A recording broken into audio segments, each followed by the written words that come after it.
Hello, my name is Shirley Self, and I'm here to talk astrology. Today I want to talk about the United States progressed chart. This is in my rough. My pens are worn out and I have to go shop, and oh dear. Anyway, and I shake, so this kind of rough, and sorry about it, and I'll try to explain it as best I can. This is a progressed chart of the United States. This actually is a picture of the election November 3rd, when by that time our progressed moon will be at 0 Aquarius. Right now, or around the 4th of July, our moon will be about 25 degrees, and then we'll move across, has been moving across the transit, or should I say the transiting Pluto, Saturn, Jupiter, etc., have been moving across it, our progressed moon. And you've noticed that, haven't you? How suddenly people are depressed and pessimistic and oppressed, virtually. And I kind of hope that the moon moving into Aquarius, so although Saturn's going to be there soon, moon moving into Aquarius will be us getting our act together. I doubt it. A moon in Aquarius is a difficult moon. First of all, it doesn't care. It is very objective, high-minded, humane, but carrying one-to-one it's not very good at. And you can tell that in our natal moon of the United States, which is in 27 degrees Aquarius. This is the natal United States around in red. And so here's our moon over here, and it's in our 6th house of work, and it's the Virgo house there. And that is, as we're finally understanding, interestingly enough, we're understanding how important the people who do the work. And this is a very good time for recognizing, becoming humane in our recognition of the people who take care of us, and a little appreciation. So anyway, this is our progressed chart. It's a moon phase 25. Maybe we ought to talk about the phases a minute, because it'll give some background. Okay, here's the Yeats system. And on this system, we are now at a moon phase 25. And that is, notice it's finishing a cycle. And a moon phase 25 is one of the power rectangle, 19, 25, 5, and 11. These people have newly come into power. And moon phase 25 is the most powerful one of all, because what it does is it expresses the accumulated power that the person has earned during the whole cycle. This is the epitome of that power. And it's revolutionary. Gandhi was a 25, and what 25 is supposed to do is to break down the concretions of that have been invented by the politicians over here. This is the air quarter, and these people are, this is where you find your politicians. And so, you know, people who are political over here, that's their mask. People who are political in here, that's their creative genius. And that's where I am. Politics to me is very stimulating to my creativity.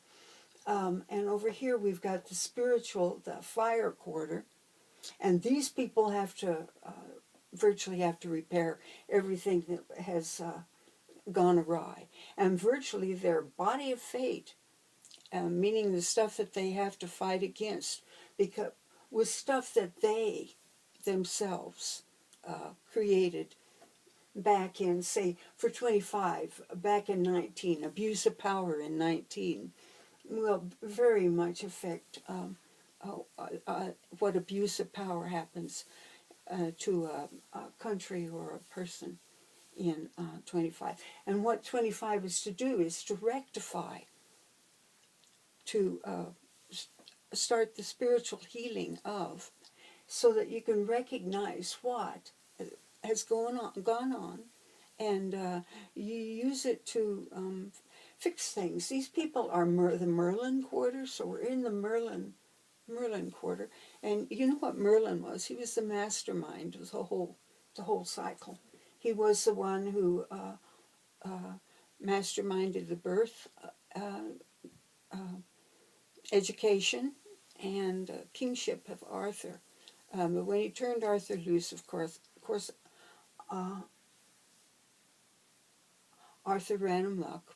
And so then the king Merlin had to bring down the king, and that's Merlin's job, is to bring down the king. Anything that is abusing his power, these Merlins are supposed to rectify, fix it. So that's where we are, and it's quite obvious what we have to fix. But the revolutionary breaks free of the stronghold of government, rules, laws, even tradition. And these people are to promote freedom. And that's interesting when you think about it, because let me show you the progress chart of the United States. Has Uranus at 7 Gemini right here on the midheaven. And that a 7 is exactly square the ascendant of this progress chart. And that is that's a challenge to your basic self-image, your basic foundations. The old patterns of behavior no longer can be tolerated, and they're no longer valid. They no longer work. The problem being.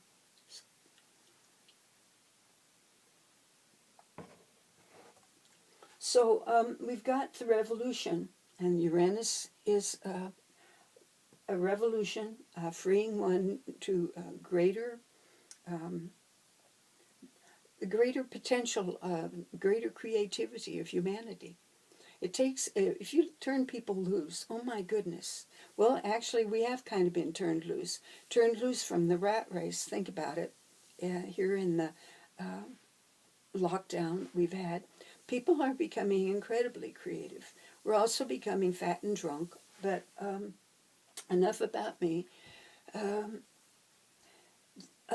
This chart here, the revolutionary's got some problems in it.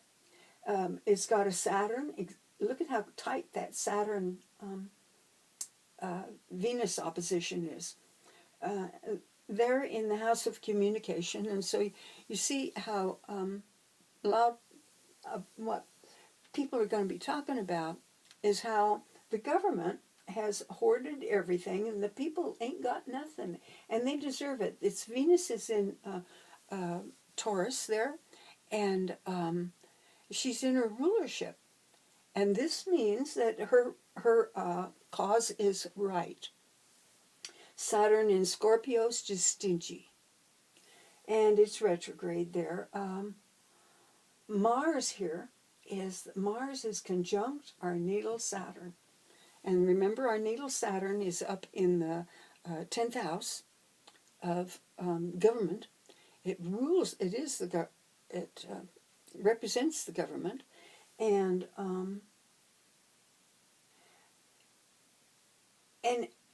the problem it's having is that it's got an inconjunct to the sun. This inconjunct to the sun is really hard to Mars to deal with, because what the sun needs and what the Mars knows to do are just two entirely different things. Thank you anyway. And And what the sun needs, our sun is in the 7th house here, progressed into the 7th house, and it is in Pisces. It's and we can see that we've as Pisces rules relationships, how we are losing our relationships.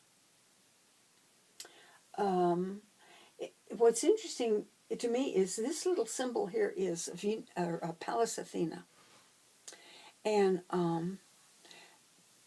Pallas is the woman warrior. With the wisdom, she's a civilizing influence. She's she fights for peace. She fights for justice. And so we've got a fight for justice going on there. And so all the wounds that have been caused by the trammeling of this country over others has virtually come to the forefront here. The wounds that have been done. And of course, right away we're finding, because of where transiting Chiron is in here, and so our own Chiron at 20 degrees of Aries. Look, so Chiron is being recognized now. The wound that Chiron is, and that Chiron represents the slavery that built this country, and the elimination of the natives so that we could steal the land, so that our ancestors could steal the land. And a lot of what is going on is ancestral. It's karmic. Okay, I don't have the South Node here, but it's right here. South Node's right here. 26 Capricorn, Cancer. The nodes have to do with, karma is just all it's doing. It's a function. It's to keep you in balance. And we're heavily weighted over here into the Capricorn, and have to come into balance in Cancer, which is interesting because we are Cancer. Look at the stellium we have in Cancer. Jupiter is progressed into Cancer. Anyway, that North Node has got Neptune is in the degree of the nodes. Anything in the degree of the nodes is karmic in nature. And what is karmic in nature here is karma. Neptune, the wounds that have been given, the suffering that has been caused, the losses that have been endured. That's that Neptune. And so we're having to deal with it on virtually, because the Chiron is in the 8th house of depth. We're having to deal with this on a very deep level, from how we treat the people how we treat the trash dude who picks up our trash every Wednesday, to how guilty do we feel about having our country virtually built on slave labor after it had been stolen from the Indians. So these things, people talking about reparations, it seems to me that reparations are going to have to include forgiveness. Forgiveness. It's trying the Pluto, and Pluto virtually, once you've done that, once you made the turnaround, Pluto's a new start. As far as I'm concerned, and esoteric astrologers agree with me, Pluto rules Aries. It is a higher octave, they say, of Mars. And they say Pluto rules Scorpio. Well, it really does. As Pluto is always present when you get pregnant. It's always present when the family increases like that.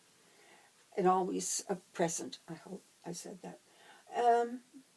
And so Pluto has to do with increase, but first the thing has to be destroyed, the thing that is in the way of the new start. So, I was gonna point out something. You'll notice that at 25, we've got 4 more years to hit that new moon. The new moon is a lovely time. And your astrology will show that, because a new moon will have Fortuna right on the ascendant. So you can, when you're thinking about your moon phase, and one way you can know that you have the proper moon phase is look to where your computer has put Fortuna. My moon phase is 14, and my Fortuna is in the 6th house.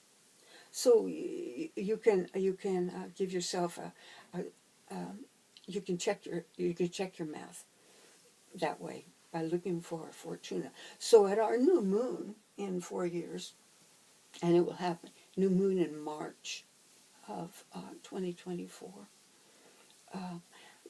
we will still be in Virgo. We will still be in Virgo. Meaning a Virgo rising. Now that Virgo rising, we're going to be there for, it moves about as much as the sun does.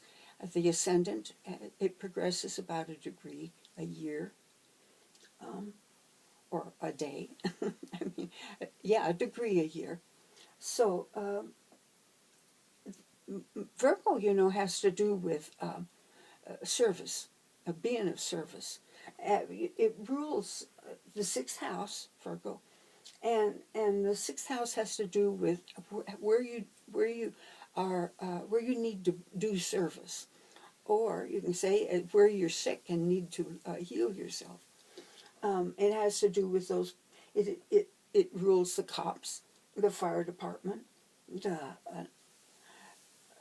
nurses and stuff are more across the whole thing, because cops used to too. They used to have more so a Pisces function that needs to be restored, but and doctors would just as soon stay out of here at all, and we'd rather stay over here. I actually know some doctors who are true healers. So they are called, thank God, to the profession, and we all benefit.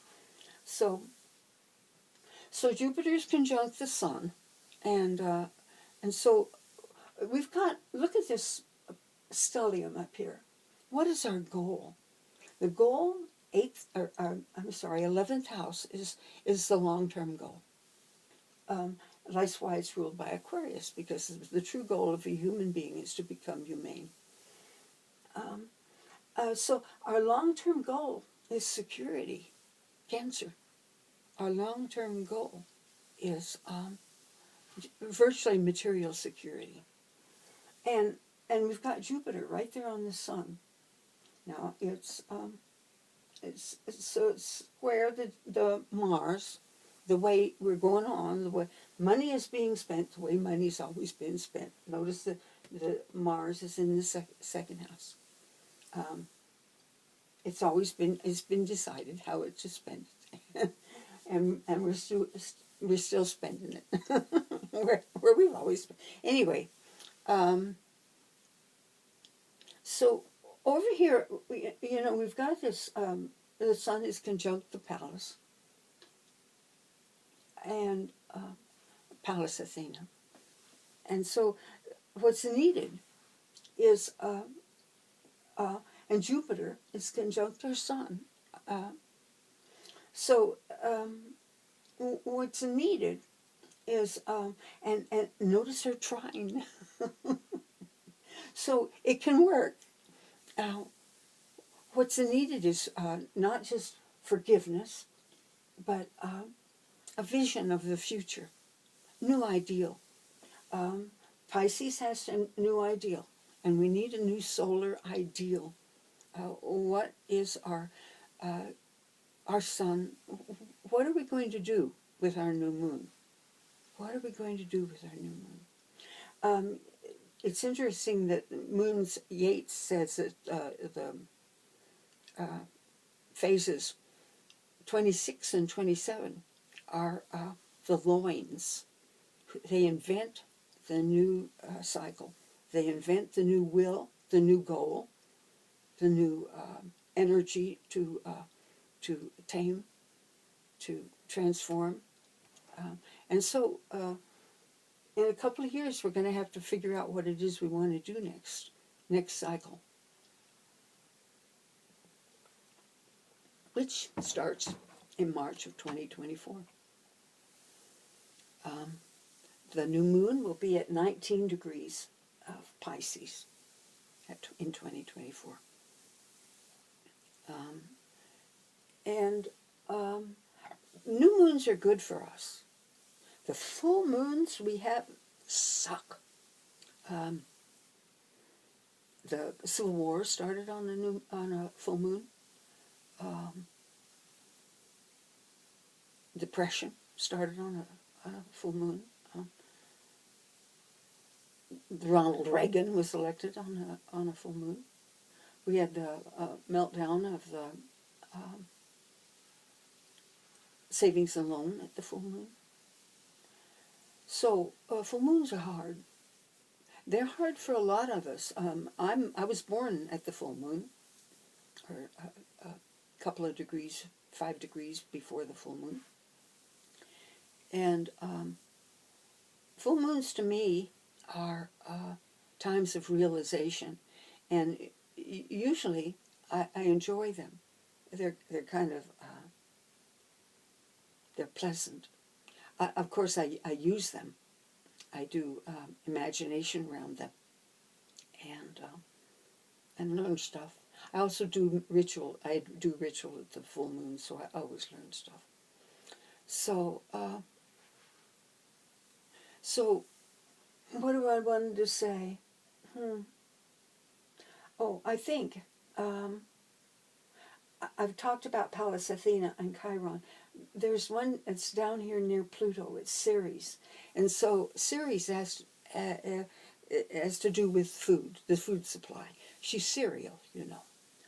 Ceres, the great mother, who feeds us, or doesn't, if it's winter. So Ceres is down there and still in control. Still being controlled by the big business, and that's an issue. This Saturn is actually square that Pluto. It's an out of sign square. They work. They're kind of hard to think about because of you always think of Capricorn and Scorpio as sextile, but this is a square, and that's a power struggle. Always, you get Saturn. Just about anywhere where you put Saturn, there's a power issue, because Saturn limits power, and Pluto is power. And Saturn is opposite the Venus. Understand, it's not in the second house; it's in the third house. Venus is in the ninth. So it's not across the money houses. But what they're going to be yelling is there's not enough money. Not enough. The fact is that they don't want to spend it on not getting rich. And I'm not talking about the people in the streets who are demanding what's due. So long overdue. So long overdue. I don't know that we can demand interest. We have too much work to do. We have to save our world. So what else did I want to tell you about?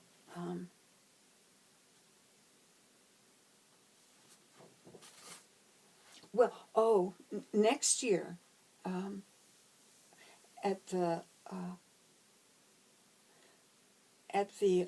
next year at the Pluto return, we're going to be in moon phase 26.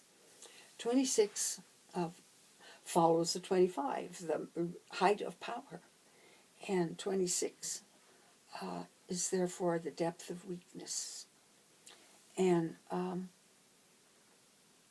tremendous amount of realization, I think, is available there. So the thing is that the revolution is now. I'm glad I lived to see it. I'm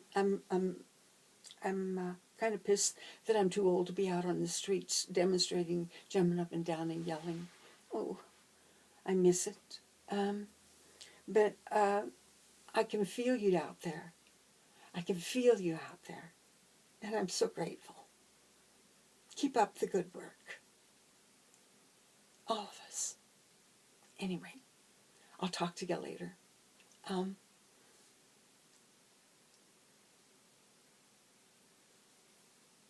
Have hope. And what we have to do is speak up about the changes we want. This is over here in the house of creativity, and we've got Aquarius, you know, in the fifth house, and in the sixth. So the creativity is what's going to save us. So the creativity, I'm pleased to say, is being very creative during this lockdown. People are being incredibly creative. And so it's a good thing. Get in practice. We'll need it. God bless. Bye-bye.